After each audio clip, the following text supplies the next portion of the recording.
following show contains adult content. It's not our intent to offend anyone, but we want to inform you that if you are a child under the age of 18 or get offended easily, this next show may not be for you.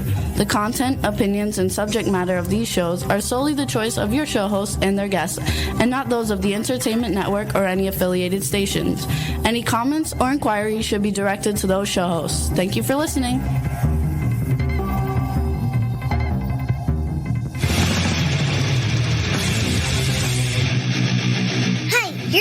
To the Adventure of Pipeman on W4CY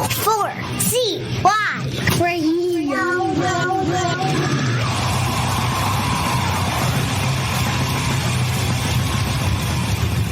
Wake up, America! It's time for the Adventures of Pipeman on W4CY.com, West Palm Beach's #1 internet radio station. Here's your host, the Pipeman. Whoa, I can't believe I made it. I was in prison at Shawshank Prison last night for incarceration. And as you can see, I escaped. I had to escape at like 3 a.m. to get on a plane to get to the studio here for the Adventures of Pipeman on W4CY Radio. And what an adventure it's been. So we're going to talk about that adventure. We're going to talk about upcoming adventures that are coming up in a few days.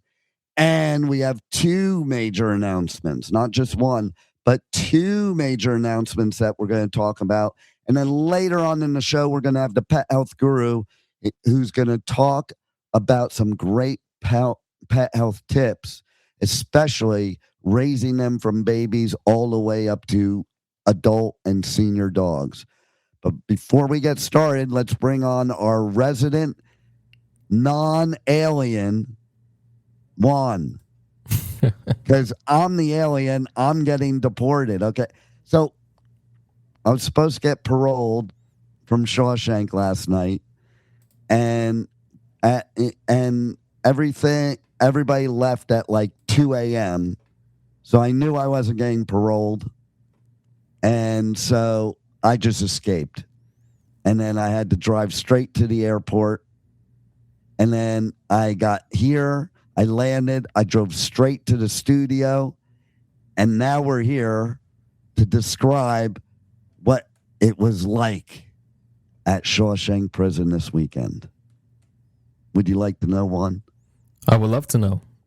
And that's why I said the resident non-alien, because you're the non-alien, I'm the one getting deported. Because before I talk about the weekend, two announcements. One I'll talk about now, one I'll talk about later. But the one I want to talk about now is there's a new stop added to the Pipeman Radio Tour because I am getting deported to Germany, to Wacken, Germany. And I'm being forced to go to the Holy Land of rock and metal, the biggest rock and metal festival in the whole world, which, by the way, up until now, out of the top 8 biggest rock and metal festivals in the world, 6 of them were on the Pipeman Radio Tour. Now it's 7. One more to go. But thank God I'm getting deported, because otherwise I wouldn't have gotten approved for the credentials. So I like how you say you're being forced. I listen. I don't even know what's going on, man. I've never been to this festival. I don't even know what's going to happen. I don't even know what's going on. But I am going to talk about it, and we're going to talk about it in upcoming shows too. But first, we need to talk about incarceration. Okay? So Thursday morning, I started my journey at 4 a.m. I don't know what's wrong with me. I need to go to a therapist because I keep taking these flights where I got to leave the house at like 2, 3 a.m. in the morning, and I don't even go to sleep till 1. So, like, it's really not beneficial. We're lucky I'm even able to do it. And can you hear my voice, Juan? This is it's not just from festival dust. It's not from no sleep. You know what it's from, Juan? Too much screaming at the festival? No, the first 2 days of the festival, the frickin' Canadians attacked the festival with their stupid forest fire smoke. You know, Oh, no. like, come on, what did we do to you? We tried to make them the 51st state. Literally, if you saw in the news, Juan, okay, this is the disaster. I was going to like the apocalypse, going to Mansfield, Ohio. Like the Pipeman doesn't even really belong there anyway, even though I like a lot of people there. It's not really where the Pipeman should be, except if I'm being incarcerated. Okay. But, okay, I get there Thursday. We have the pre-party. Literally, the smoke was as low as the ground. It was everywhere. And listen, I like a good campfire.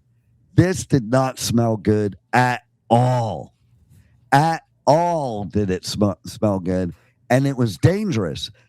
The highest I saw, it could have been higher, was 700. Do you know how dangerous that is for breathing? You're shaking. With or without allergies? No allergies. Like that would, like literally under 100 would be almost normal. Like even at 56, it's a hazard to your health. Like I should be dead. We were all breathing in this crap, and who knows what leftover is in there too. And so, yeah, and then doing interviews. Of course, I'm talking all day breathing that Canadian wildfire smoke. Like, dude, keep your fires in your own country. Unless you want to burn something else and share it with the class. So, yeah, I don't know if you saw the news. The whole Midwest was like, it was bad. It was bad. But what was even worse, I keep wanting to say, you never saw this show. You probably saw the movie, but Land of the Lost. You know Land of the Lost? I think there's a movie called that, right? Yeah. Yeah, but it was named after a TV show. Okay. And basically they go down this river and end up in prehistoric times with the dinosaurs. But there's also these other, I don't even know what you would call them. They're like lizard men, I guess. Reptilians. They were the original reptilians. Oh, my God. I never put that together till just now. That's unbelievable. Okay. So. And the conspiracy is older than the conspiracy itself. I know, right? And so they had these things called slee stack. Mm. And you didn't want to deal with the slee stack. Okay. But they were like, they could have been reptilians. But anyway, I don't even know where was I going with that, Juan? I have no idea. Well, where were we? See, you're not even paying attention. So Canada you would smoke. know if you're paying. Yeah, if you're paying attention, you would know. Okay, so like, pay attention to the show, will you? I can't be expected to remember everything on no sleep for 4 days. Okay, so yeah, we were smoked out. It was the Great American Smoke Out, but I do forget why I was going with the slee stack. There was a reason for the slee stack, and it had to do with the Canadians. Maybe their slee stack. I don't know. But that's what it is. It was the other disaster going on in Ohio. Okay? The Cyclops. So it wasn't Land of the Lost. It was Sinbad. You got to go back in history and watch the Sinbad movies with the Cyclops, okay? Okay, but it's not Cyclops. Can you tell what I'm talking about by me saying Cyclops? I know what a Cyclops is, yes. What else was really, like, Ohio was the worst in the United States. And it was all your fault, Juan, okay? Was it? It was. They proved it was your fault because it was from a supplier of Taco Bell in Mexico. Well, they keep saying that, but, you know. Are you moonlighting? Are you moonlighting on the station and working in Mexico at night and, like, putting these parasites in Taco Bell's lettuce? Gotta do what you gotta do to pay these bills, right? Well, Ohio was the epicenter. Like, a friend of mine got it on June 22nd, and they only got better like 2 days before the festival. It was all over. So you had smoke and parasites. So the question is, why are they blaming Ohio? Why are they blaming the parasite now? Hasn't Taco Bell always done that to people? I don't know. Well, okay. I don't know if you read the news, but the scientists gave a scientific term to the symptom that you get. Explosive. One of them. Explosive diarrhea. Okay. Like, that's the scientific explanation of your main symptom. Explosive diarrhea. I want them to define for me what explosive diarrhea is. Like, diarrhea is bad enough. Is explosive like, it's really bad and you're farting at the same time, so the farts are pushing the diarrhea out? Is that why it's explosive? I kind of feel like that on the day that they named it, it was like bring your child to work day, and they let the child name because that cannot be like the scientific name for it. There's got to be something else. And then a 4-year-old came out and said, "Oh, it's explosive." That's what we'll say. So I had to dodge smoke death, Cyclops death. Well, not death, just explosive diarrhea. Maybe death if I had explosive diarrhea on some 6'4" dude. I did almost get into a fight, by the way. Do you want to hear about that? The almost? Sure. Well, so I was going back in after evacuation. Hey, we had another evacuation. That seems to be very, very common when you're around.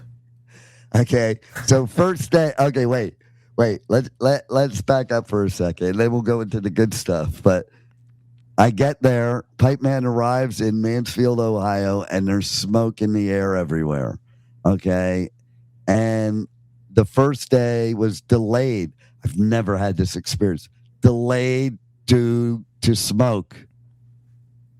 I mean, it's smart because, listen, I was asking some of the singers, like, how are you singing that? Because it's got to be horrible. Yeah. So I don't blame them for delaying it, but wow, nobody would believe you. Excuse me, we're delayed now for smoke. Will you please stop smoking, and then we can start the show? Thank you.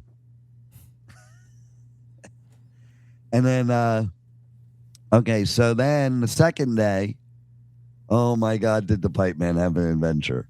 The second day, the smoke was bad in the morning, but it cleared up, okay? By the time it cleared up is when we were having, once again, I'm in the middle of an interview, and it goes code yellow and then code red.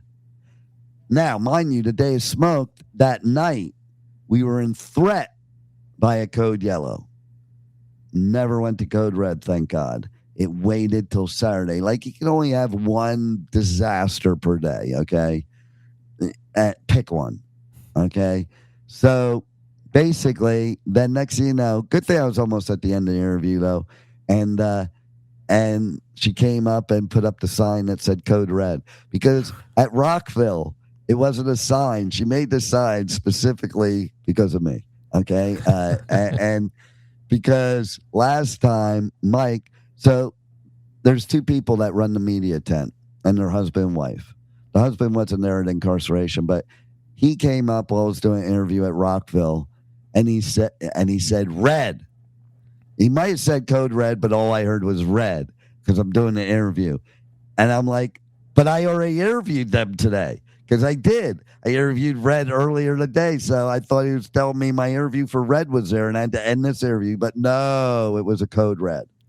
And you guys got to listen to the interview with Psycho Stick, because we were code redded during that interview. It wasn't the only one either, but that was funny as shit. The reaction by that band. Okay, they were freaking out. Okay, so and we almost got kicked out because we weren't ending the interview when we were supposed to evacuate.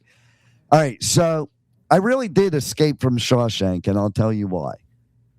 Like last night, I didn't escape. I got paroled. Okay, that's different. I got paroled so they could fucking deport me. Like, it's rude. So you're getting extradited. I can't get extradited if it's to a place I've never been. Oh, wait. Yes, I can. No, I can't get extradited. I could get deported. Because now we do deport people, just because of their ancestry to countries they've never even seen in their life. So there's a difference. One, you got to know the difference between being deported and extradited. Extradited is when you're brought back. Okay. So, like, example, we will extradite a criminal that we deport to another country. If they don't punish them, then we'll import them back, like El Chapo. Perfect example. That's what Escobar was so always afraid of, extradition to the United States. And so he built his own prison to avoid that. Can you imagine that, being able to build your own prison? I mean, do you get to get on in the plans and put your own tunnel there, or? Oh yeah, he did. He had control of the place. Like that was the cushiest prison sentence ever. But and he was having sex all the time and not with the other inmates. with his harem or whatever. But yeah, so seriously though, what a weekend. Saturday we get evacuated, okay? And so you had two choices: evacuate to your car or evacuate into the prison. My first choice was like, fuck, why am I going in my car? I'm going to evacuate inside the prison. That's much cooler, especially because it's haunted, which we'll talk about that. But anyway, yeah, that was a bad idea. Just saying. Just because something sounds cool doesn't mean it's a good idea. It was a sweatbox in there. They were torturing us like they tortured the inmates of the Ohio State Reformatory. And I texted the person that runs media. I'm like, I'm contemplating escaping prison. I swear to God, that was my exact words. And she goes, what did she say? Something escape with an exclamation point. I got to pull it up. Let's see. Hold on. Dude, because it is a real text message conversation. I'm not making this shit up. So I got to at least do it word for word. So let's see. Where is it? There's so much that was going on. I have a lot of scrolling to do to get to it. Okay, so here it is. I say that, and she says, try to escape, exclamation point. And I said, I already asked and was told we could. So I asked, listen, at least I asked permission to escape. You got to cross some palms, but, whatever. You just give them a few tunas or something. And then she goes, whew, escape the prison, exclamation point again. So I did. I thought it was good advice on my part. I thought it was good advice on her part. In theory, it was good advice. But here's what happened. So I go out to a parking lot, and I'm looking for my vehicle within the thousands of vehicles. That's not my vehicle. It's a rental car. But see, I'm always smart. I take pictures. But it's starting to rain. So now you can't see shit. And then I found out later that the place was... The cars around me that I took the pictures of, they were gone. Oh, no. So everything looks different. Decided to dip out. So as I'm walking around with my equipment, because that's what I thought about. Oh, good idea, because then I can get rid of my equipment. I'm done with interviews now because we got evacuated, so I could just put my equipment back in the car and not worry about it. Well, that plan didn't work out that well because, see, I kept walking around the area that I know where it is, and I can't find it. And then I'm hitting the panic button on the key, and there's no sounds happening. And then it starts to pour. So I decided to take shelter in the outhouse. And the reason I did that was closest thing I could see. I went to the outhouse so I could grab the poncho out of my bag to cover over my bag. I didn't care about me, but I was going to cover the bag. Now, let me tell you, I had some psychic abilities before the festival because normally the bag I bring to a festival is not the bag you normally see me bring into a studio. They're two different bags, but this bag here is water resistant because it's made for, the beach and surfing, stuff like that. It kept going through my head before I left to use this bag instead of the other one. And sure enough, good thing, because while it was raining, soaking me before I could get to that outhouse, it was basically protecting the equipment. Because when I finally got to the outhouse, nothing was wet inside. The backpack was wet, but the inside wasn't. So then I put the poncho on, put the backpack back on, put the poncho on over the backpack. I was already soaked at this point. My shorts were as soaked as if you pulled them out of the washing machine and maybe didn't do the spin cycle. Same with my t-shirt, and my socks and shoes were soaked from all the grass was really tall. It's a field. It's not like normally a place people go. So walking around in that. So I had to walk around the rest of the night. My shoes still, okay, I left them at the hotel with the air conditioner yesterday. They're in my suitcase now, in the car. I think they'll finally dry up here in Florida. They're still wet, but I'm always smart. I always bring a backup pair of sneakers just in case, because we're always getting evacuated. There's always storms, mud, whatever. Okay. So once again, was smart, did that. Then after that, I finally was able to find the car, because what I did, I should have thought about this before, is I looked at the picture and I matched it up to the trees. And so it was perfect because I found exactly where the car was based on how the trees were in the picture. So find the car. By this time, it's too late for me, but at least the equipment was safe. And then we go back in. We're going back in to go back to the original part of the story of almost getting into a fight. I'm staff. So I don't wait online in GA to get in. And the line wrapped around the parking lot for it was probably a 2-hour line, I'm thinking. That's worse than Disney. I had to get back to work, okay? Yeah. So I walk up the side, by the banister, and I feel bad, because I don't want people to think I'm cutting. So, I'll say stuff and I'll talk to the security guard. Yeah, I'm staff. I'm making sure it's loud enough that they know. There's this one dude, must have been 6'4", 400 pounds. Those are the people that I like to open my mouth to, too, by the way. It seems. But he had his arm by there. He probably saw me coming and put his arm there I'm not going to pass. So I just tapped him. I said, excuse me. I was polite with everybody. I'm working. Can I get by? So he begrudgingly lets me go. But then, what a wussy. I'm 5'0", $1 even soaking wet in that storm. And he waits till I'm I don't know, I would say 10 yards away and says, oh, yeah, sure, working while you're drunk. Now, I didn't have anything in my hands. And I rarely drink. There was nothing I said that led him to believe I was drinking.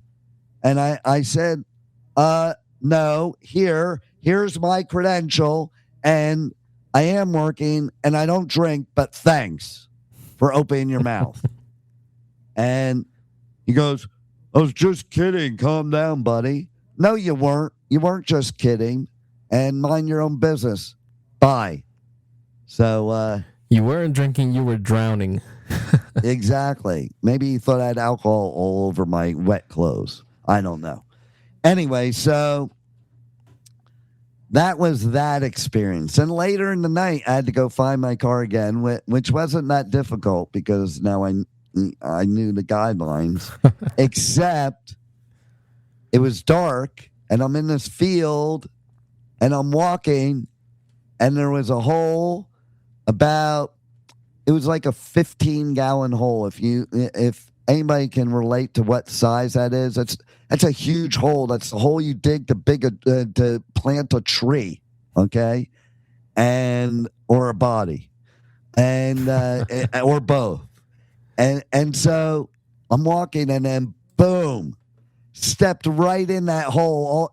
I'll tell you how deep it was. It went above my knee, and so and then I went down, hit my knee, and I heard my lower back go. Oh no!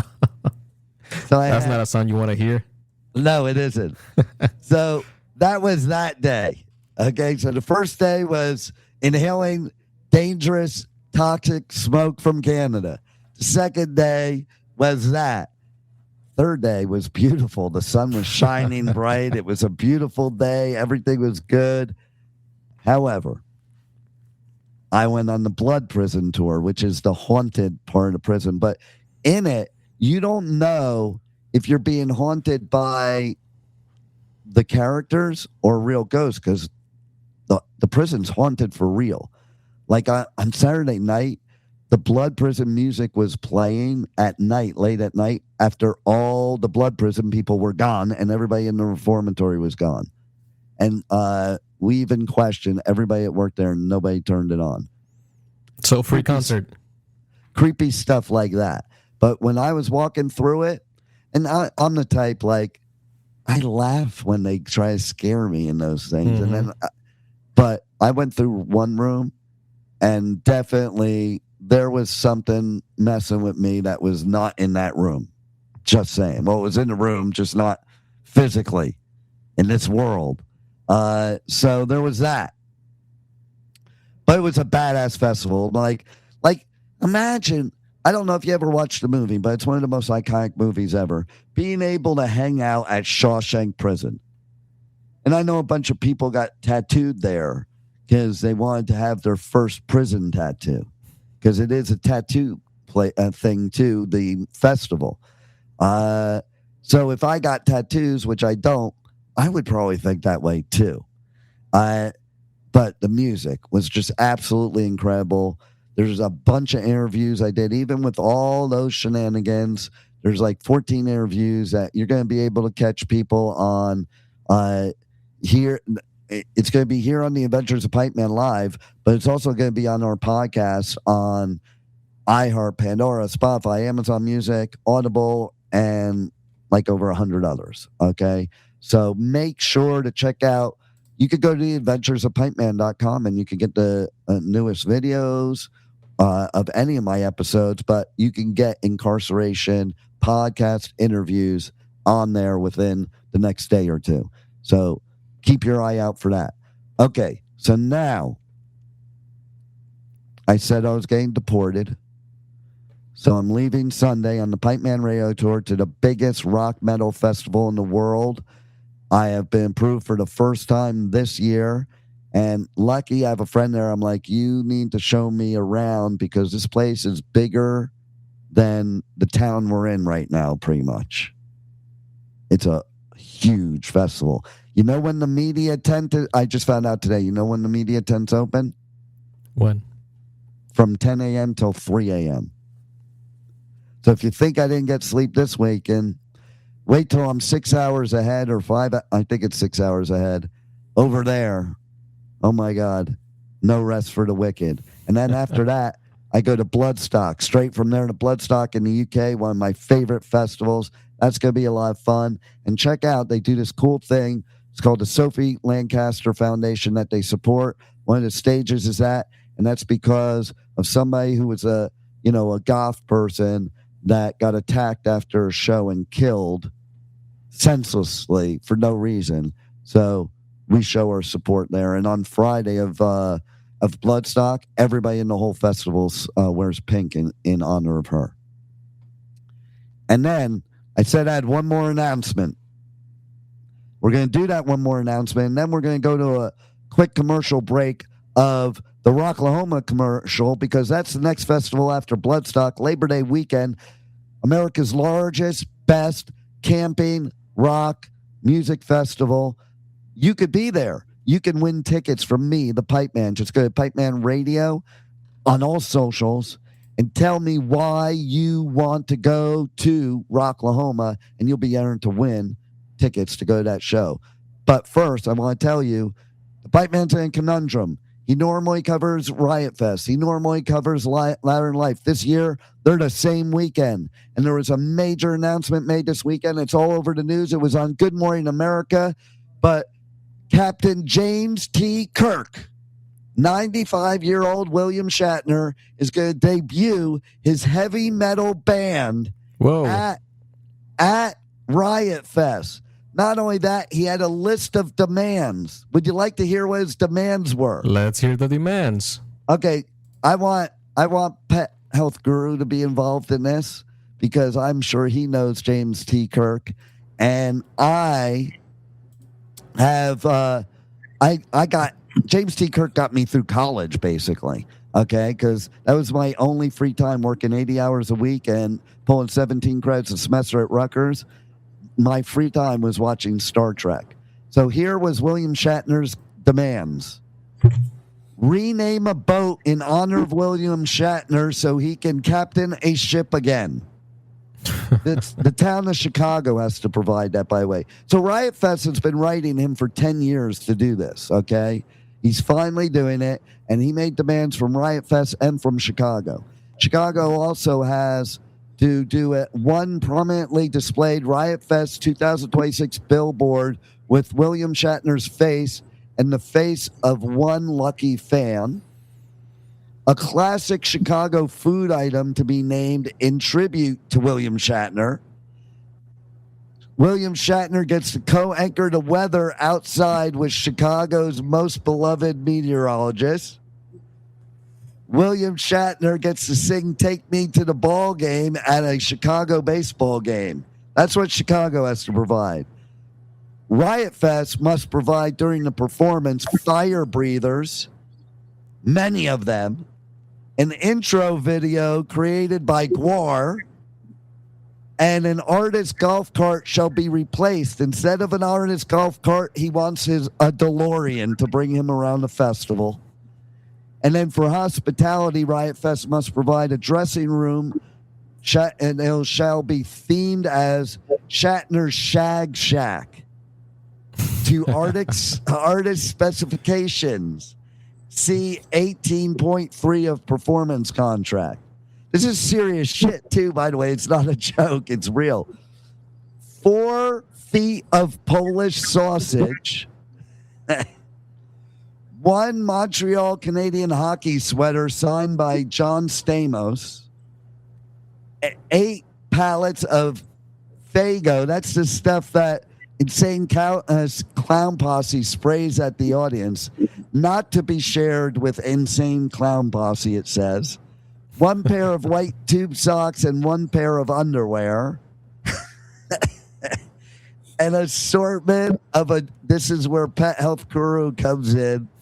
And it's so apropos for the show today. And an assortment of adoptable puppies sourced from a reputable local animal rescue nonprofit. And then a bouquet of flowers in a vase, something sweet, something dainty. And the last thing, which he had to remind the anchors on Good Morning America of, because he was talking to them, and they gave all the demands, but they forgot one. And he said, you forgot 1 bowl of sauerkraut in his dressing room ready to eat. And I didn't get that one until somebody informed me, and maybe Bill can confirm this or not, that apparently all the old people, they eat sauerkraut, and that they say that's the secret to living longer because of the probiotics. So now I'll switch it to you, Bill. Is that true? Yes, it is. Fermented foods, we lived with them for generations, and they've eliminated them all by pasteurization. It's killing us. But another thing on William Shatner, as you know, Dean, I do a patch company. He was our oldest ever intern with that company. Wow. Wow, that's cool. They recorded it. They did a whole big promotion around it. He was the world's oldest intern for a company. Holy crap. That is way all over the cool. place. Hey, listen, I'm hoping I make it that long. Right? And with that kind of excitement. Well, 90, and listen, now he's my hero. He was before, but now 95, and he's starting a heavy metal band. Oh, my God. Like, I'm in such a conundrum which festival to go to because it's like once in a lifetime. And how cool would it be to interview Captain Kirk, but about metal? So what a great thing he's doing with the adoptable puppies. And so how apropos to what we're going to talk about today, and that's about our babies. Oh, my baby. What are these tips to have your puppies have a long-lasting life, Bill? Adoptions have been around forever and ever and ever because, it used to just be called rehoming, and, you used to be you're shared with your neighbors. But now it's become a business, unfortunately, and a big business. And to find good quality animals, I mean, the purpose of a rescue, of course, we did a couple events years, and we're in the very beginning where I brought up this question. And why do the rescues feel that they have to do all these procedures, chemical interventions, all of this sort of thing?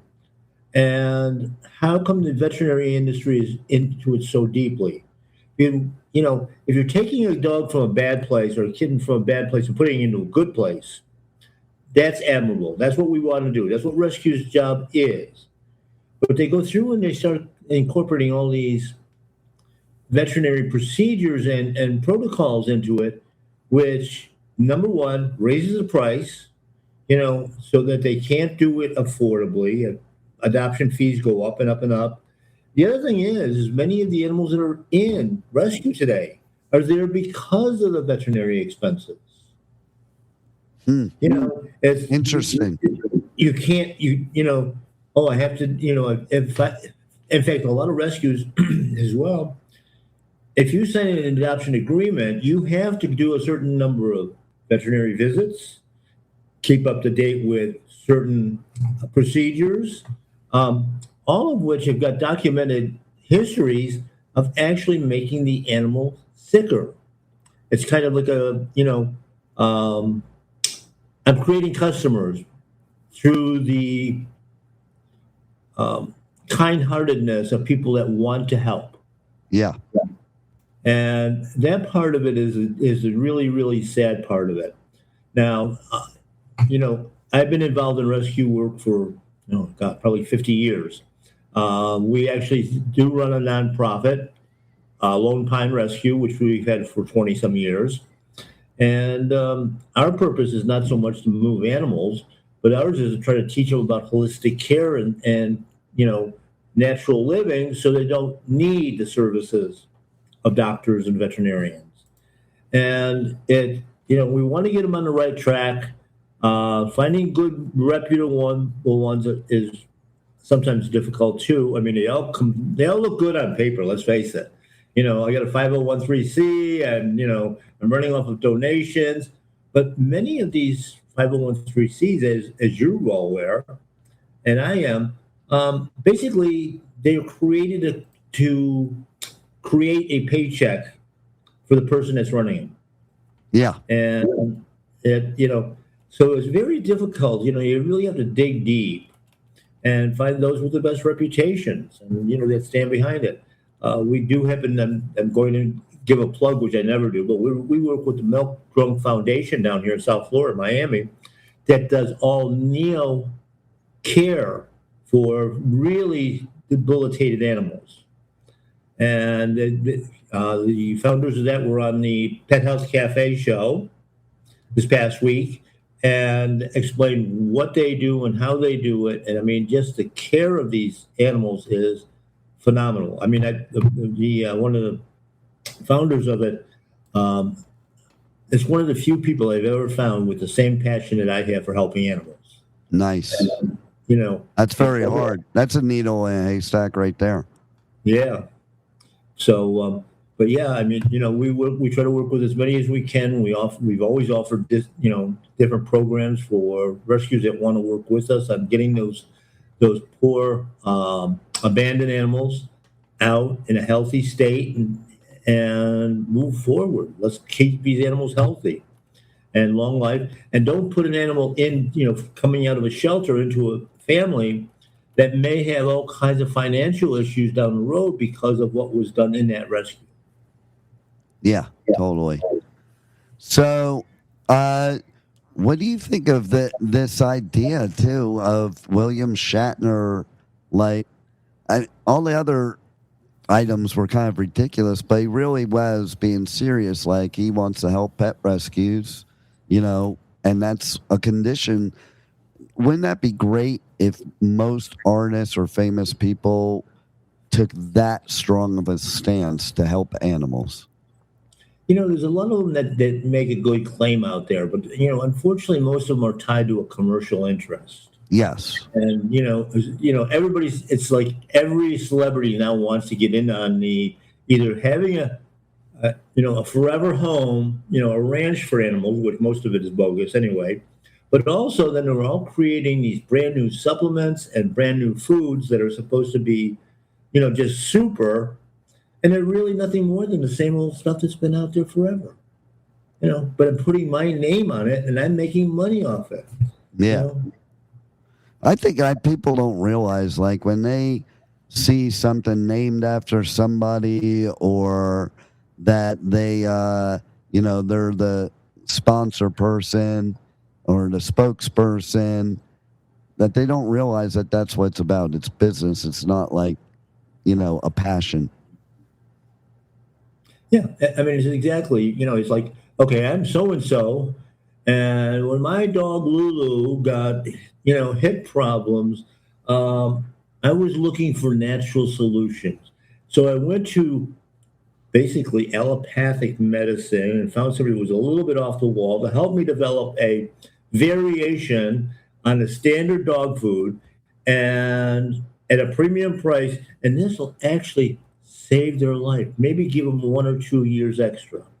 But when you look at what that standard industry has done, they've taken the lifespan of our dogs especially, from between 20 and 30 years. We've added modern technology, modern medicine into it, and now the average is 8 to 10 years.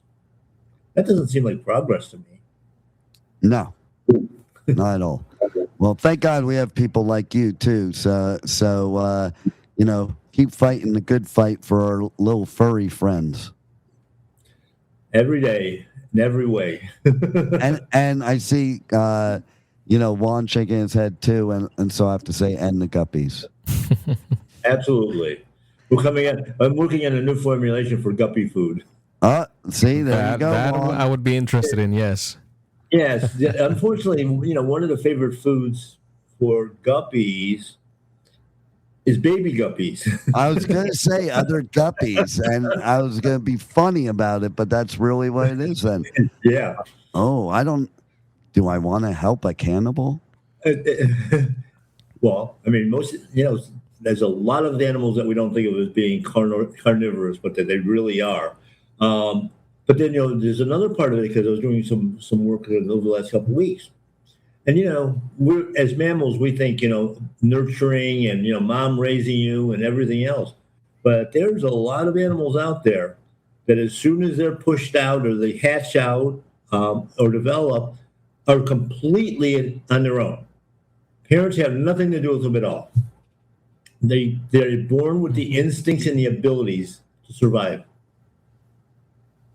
Well, thank God again, they have somebody like you that can educate people on how to not kill them.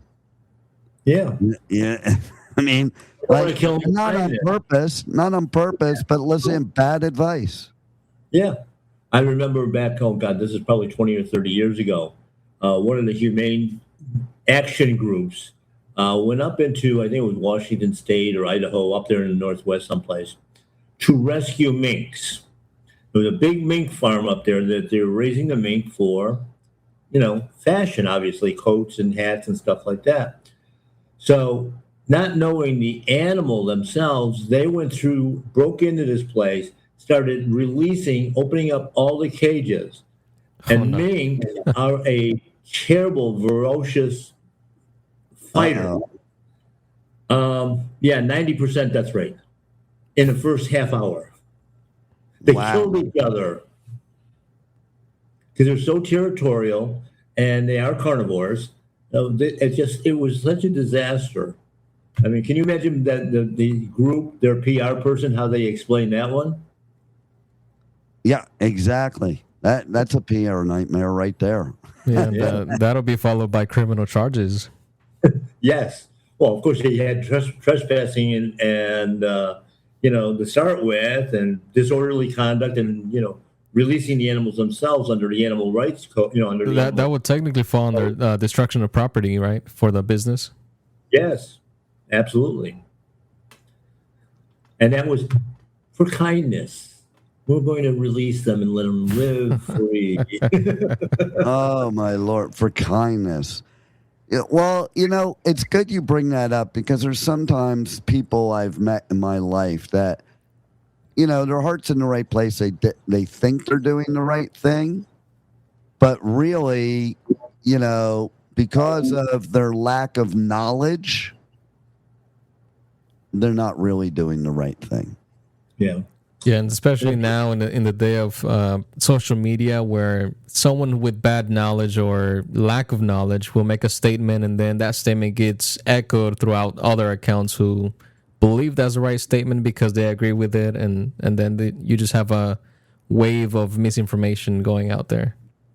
It's funny. I was just going to mention the same thing, that I had a discussion this morning on social media, and they're talking, well, this person is really knowledgeable and has like 9 billion likes and, followings and everything else. And what are they doing? They're either showing a picture of an animal or talking about their own failures in life. It's okay to talk about failures to build somebody up and to show them a different way. But in many cases, these social media people too are just, they're breeding on people's kindness and, charging for a class, a book, or whatever, and that really does not necessarily contain a lot of facts. It's just my personal experience. Well, okay, your dog lived till 12 instead of 10. I did wonders when it was supposed to live to be 20. So what's the success rate there? What is the actual success? Wow. Well, why don't you tell everybody about, Pet Health Guru, about Pet Health Cafe, about My Paleo Pet, and anything else you want to tell them about? My whole arm length of different endeavors. Well, My Paleo Pet, of course, is our retail store and online presence. That's where we sell all the good merchandise, all the good herbs, botanicals, farm-to-table items, the pet foods themselves, although they're not pet foods, they're actually human foods, packaged for pets. USDA, certified, fit for human consumption.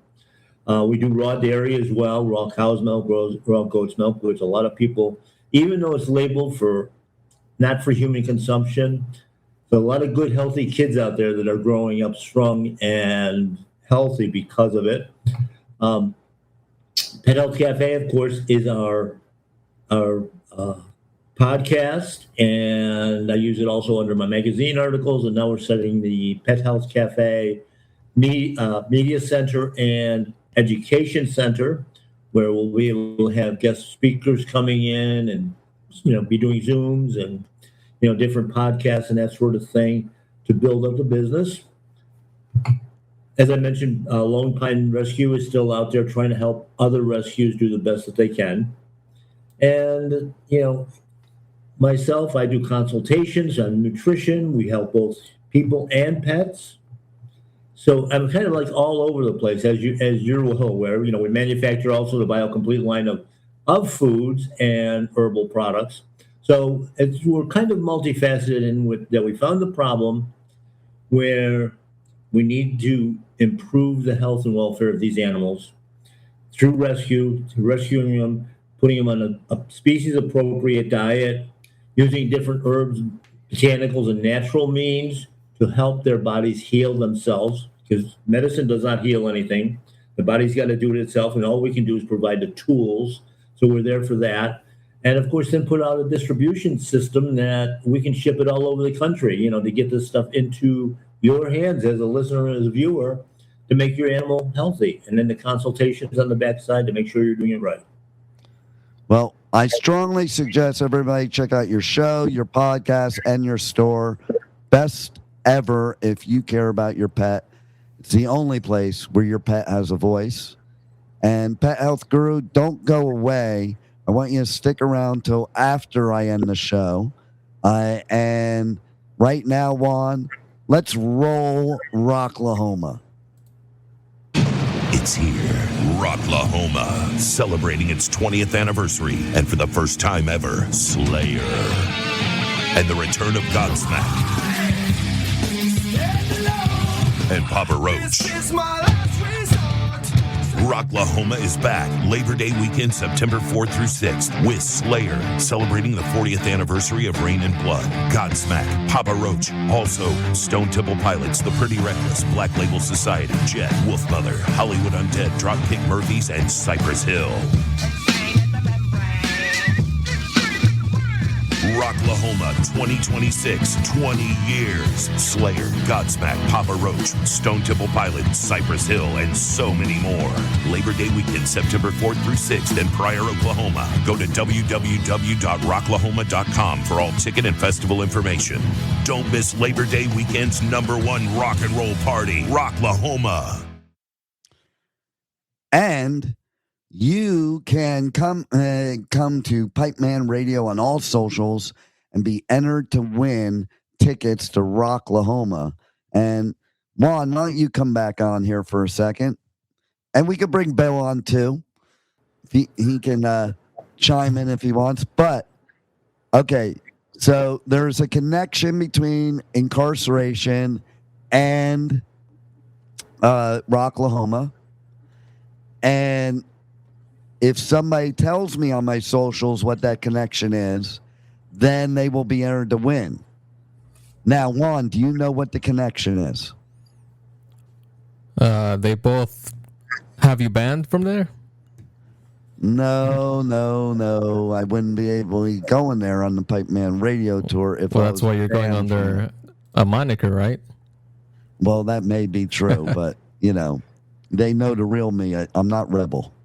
And so here it is. One of the interviews, I told you, everybody, check out the incarceration interviews. One of the interviews is with one of my favorites, Alien Ant Farm. And on my way to incarceration, on the plane, I was watching the new movie, Michael. And there's an artist named Paris playing at Rocklahoma. Bill, based on what I said, can you guess what the connection is between those two festivals? Absolutely not.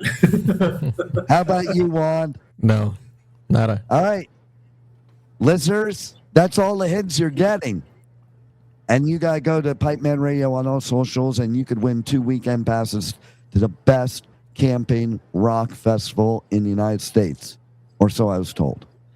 And I also want to talk about, okay, we talked about I'm going to the granddaddy of all festivals, and that's Wacken in Wacken, Germany. They literally, it started as a little teeny nothing. They're so good at that in Europe, to like this massive thing that takes over the whole town, okay? So that's why it's called Wacken Open Air, because it takes over the whole town of Wacken.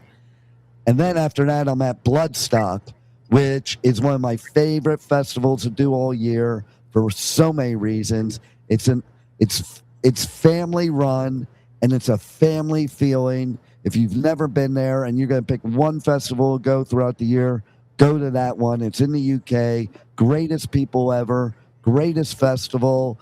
Everything's close. You have to walk 10 million miles to get to each stage. So I kind of like that as a media person. And they talk about good causes. I mentioned it in the beginning of the show, but very important thing to me is that they really support this foundation called the Sophie Lancaster Foundation. Many, many years ago, it was big news that this girl and her boyfriend were jumped going home from a concert because they were goth, and the girl ended up dying. And that is Sophie Lancaster. One of the stages at Bloodstock is named Sophie Lancaster. And on Fridays, everybody wears pink in her honor. And they donate all kinds of stuff to the foundation. I have some cool shirts from the foundation. They have cool merch you can get to donate. So even if you can't make it to Bloodstock, check out the Sophie Lancaster Foundation. But let me give you an idea of the lineups at Wacken and Bloodstock. We'll talk about Bloodstock first since we're there. Okay, I'm not going to tell you all of them. There's a lot of bands playing, but I will tell you that Saxon's playing, Lamb of God's playing, Sepultura's playing, Municipal Waste, Biohazard, Fit for an Autopsy, Life of Agony, Vended, Bleed From Within, Slur to Prevail, Judas Priest, Body Count, that's Ice-T's metal band, Black Label Society, Testament, Orbit Culture, Kitty, and that's just to name a few. There's so many more, and they do this like Battle of the Bands thing to pick local bands throughout the UK to play one of the stages at the festival, which I think that's totally cool. A family-run festival supporting local talent. So you need to support Bloodstock. Go to bloodstock.uk.com. You can get your tickets, show your support, buy merch, whatever, or just follow them on socials. And then Wacken. What's to say about Wacken? The biggest in the world, unbelievable, deemed, they call it the Holy Land. And this year, I don't know what this is about, but on Wednesday, they're going to have Gaga Mania. I don't know. That sounds pretty exciting to me. Maybe. And then one of my favorites, who I saw at Inkcarceration, Lacuna Coil is going to be there. Def Leppard, Sabotage, Europe, Yngwie Malmsteen, POD, Life of Agony, Judas Priest, In Flames, Saxon, Emperor, Sepultura, Black Label Society, Sabaton, Powerwolf, Arch Enemy, Lamb of God, Airborne. Funniest interview ever on the Adventures of Pipeman was with Airborne. Go look for that in my podcast. You will die laughing. They're the funniest dudes ever. Ailstorm, Triptychon, Thy Art is Murder, Nevermore, and oh my God, there's so many I couldn't even count them in the whole show. Go check it out. Go to wacken.com and you can check out the Wacken Open Air. I said Wacken because if you're in America, that's what you're going to think. You're going to think V by me saying Wacken. It starts with a W. And that's it. You heard it all. Pet health, Wacken, Inkcarceration, my parole, my deportation, and most importantly, the pet health guru right here on the Adventures of Pipeman on W4CY Radio. Make sure to tune in every Monday where we do more of the Positively Pipeman segment, motivational empowerment, and most importantly, the pet health guru with tips for human and pet health. Wednesdays when you get the real Pipeman coming out and a lot of the music stuff. And then every day there's stuff. So just pay attention to adventurespipeman.com. Thanks for listening, and we'll see you next time. Roll it, Juan.